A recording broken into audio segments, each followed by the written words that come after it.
संदीप पूछ रहे हैं, बाबा जब ध्यान और साधना का मार्ग संसार से ही निकल के जाता है और यही हमें बताया सिखाया जाता है, या हम इसको जानते हैं, फिर भी क्यों संसार में ही लिप्त हो जाते हैं?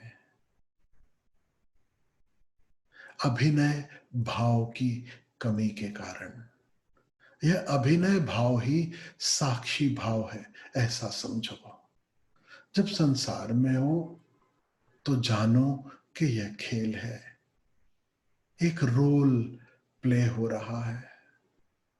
आनंद लेते हुए खुशी खुशी उस रोल प्ले में शामिल होना और जो हो रहा है उससे अलिप्त रहना। यही तो अर्थ है जब कृष्ण कहते हैं कर्म कर फल की आकांक्षा छोड़ दे। यानी you are not involve, you are not engrossed, तुम लिप्त नहीं हो, तुम तुम्हारी तरफ से जो बन पड़ रहा तुम पूरा कर रहे हो, और फिर तुम भीतर कहीं शांत हो कि जो होगा सो होगा। मैं आपसे कहूं ये और भी सहज और भी सरल हो जाए जब हम देख पाए कि यह सब अभिनय ही तो है, खेल ही तो है।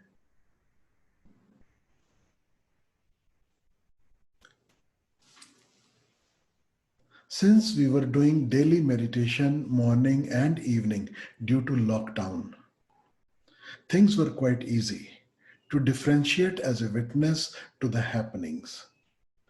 निश्चित रूप से जब कोई चैलेंज नहीं था, संसार में जाना ही नहीं हो रहा था, अपने में थे, एकांत में थे, सुबह ध्यान शाम ध्यान के लिए समय निकाल पा रहे थे, तब यह साक्षी भाव, तब इस जगत को और इस खेल को अभिनय की तरह, नाटक की तरह देखना सरल था। अब नहीं, अब अनलॉक शुरू हो गया। अनलॉक दरअसल अब अपनी कॉन्शियसनेस को वापस लॉक करने का उपाय शुरू हो गया। अनेक लोग जो ध्यान में अचानक रुचि लिए हुए थे, अनेक लोग जो अचानक अपनी ग्रोथ के लिए कार्य में लगे थे, अब जैसे जैसे संसार खुला धीरे धीरे संसार की ओर बहने लगेंगे, फिर उसी खेल में उलझना शुरू हो जाएंगे। कारण क्या है? मृत्यु बोध। लिप्त होने से अगर बचना है, मोह से मुक्त होना है, मुक्ति के मार्ग पर चलते रहना है, तो मृत्यु बोध अनिवार्य है। इसे याद रखें। मृत्यु बोध से यह इतना ही अर्थ नहीं है कि आज नहीं कल मैं विदा हो जाऊंगा, नहीं। मृत्यु बोध का अर्थ है कि इस जगत में जो भी दिखाई पड़ता है, जो भी मैं छू सकता हूं, जो भी अनुभव में आता है, वह सब आज है, कल नहीं है। All that is born eventually dies. जो उपजय सो बिनस है। मृत्यु बोध का यह अर्थ नहीं है कि दुखी होकर जीना, कि क्या रखा है जीवन में, आज है कल नहीं होगा।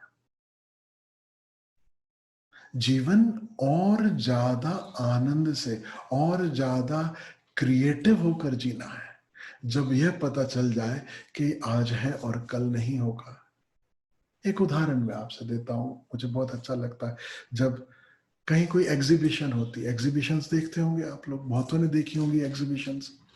तो जो एग्जीबिशंस है, याद रखना, एग्जीबिशंस में क्या होता है, सबको पता है कि एग्जीबिशन जो है वो कुछ दिन के लिए है।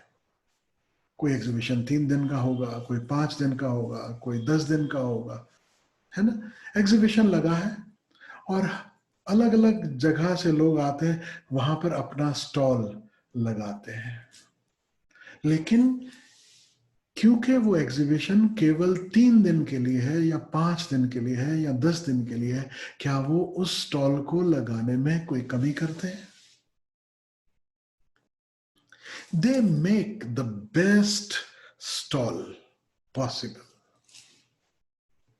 अच्छी तरह से जानते हुए, समझते हुए कि जब जाना है, जब एग्जीबिशन समाप्त हो गई, तब ये सब तंबू उखाड़ के ले जाएंगे लोग, कुछ यहां बचने वाला नहीं है, ये सब पैक और समाप्त खेल। जीवन के खेल का तो शायद हमें पता नहीं कि कब समाप्त होगा। एग्जीबिशन भी खेल है, उसका हमें पता रहता है कि ये तो इतने दिन में समाप्त हो जाएगा। Still we give our best in that exhibition if we are participating. तो जीवन जो है, इसे ऐसा ही मान के चलो ना कि ये एक एग्जीबिशन है लगा हुआ। परमात्मा ने तुम्हें भी मौका दिया है, तुम अपना भी स्टॉल लगा लो, तुम अपनी भी क्रिएटिविटी दिखा लो, तुम अपना भी गीत गा लो। सबको मौका दिया, अनेक अनेक स्टॉल्स हैं, और देखो उन्हीं पे लड़ाइयां चल रही हैं। एक स्टॉल वाला कहता है ये मेरा माल, दूसरा वाला डुप्लीकेट बेच रहा है। एक स्टॉल वाला कहता है ये ओरिजिनल तो हमारा था, दूसरा स्टॉल वाला कहता है फला फला स्टॉल वाले देखो ये चोर हैं। ये सारे खेल इस जगत में चल रहे हैं। तुम अपना स्टॉल लगाओ, अपना गीत गाओ, और जानते हुए भली भांति कि फिर सब पैकअप जयराम जी की होने वाली है। Give your best. अब जब तुम स्टॉल लगाते हो, जब तुम सब कुछ करते हो, अब there is no way for you to be engrossed, there is no way for you to be impatient, there is no way for you to be so damned serious about it. You will be sincere, you will do a lot, you will give your best. एक तरफ जान लेना है कि क्या है जो आज है और कल नहीं हो जाएगा, दैट विच डाइज। एक तरफ मृत्यु बोध और दूसरी तरफ परम जीवन बोध। वह क्या है जो सदा सदा से है, जो सदा सदा रहेगा, उसे खोज लेना है। जो सिर्फ मरण धर्मा में उलझा रहा, वह उदास होगा, वह दुखी होगा, वह परेशान होगा। कुछ भी बदलाहट होगी, कुछ भी यहां से वहां होगा, अब बड़ी तकलीफ होगी। लेकिन जिसने अमृत को भी पहचाना, अब उसे कोई तकलीफ नहीं। उसे पता है ये जाने ही वाला था, कल गया उसकी जगह आज, बस इतना ही तो फर्क हुआ। जीवन को अभिनय की तरह जानो, जीवन को एग्जीबिशन की तरह जानो, जीवन को एक बड़े सुपर मॉल की तरह जानो। उस मॉल में जो चाहो खरीदारी करो, जहां चाहे भोजन करो, जितने चाहो बैग इकट्ठे करो, कंधों पे टांग के मॉल में घूमते रहो। एक शर्त है, इस मॉल से जब निकलना है, वो सारे बैग जितनी खरीदारी की वो यहीं छोड़ के जानी होगी। तुम्हारी शॉपिंग तुम तुम्हारे साथ नहीं ले जा सकते, सिर्फ तुम निकल सकते हो। तो ये जो बचने वाला है, इसकी हकीकत क्या है, उसे जान लेना है, उसे जानने का उपाय करना है। तो बड़ी संभावना है कि मॉल में, मेले में, मेला यानी एग्जीबिशन, उसमें हम खो जाएं, भटक जाएं, क्योंकि मेले में बड़े रंग हैं, बड़ी चकाचौंध है, वो बार बार खींचेगी।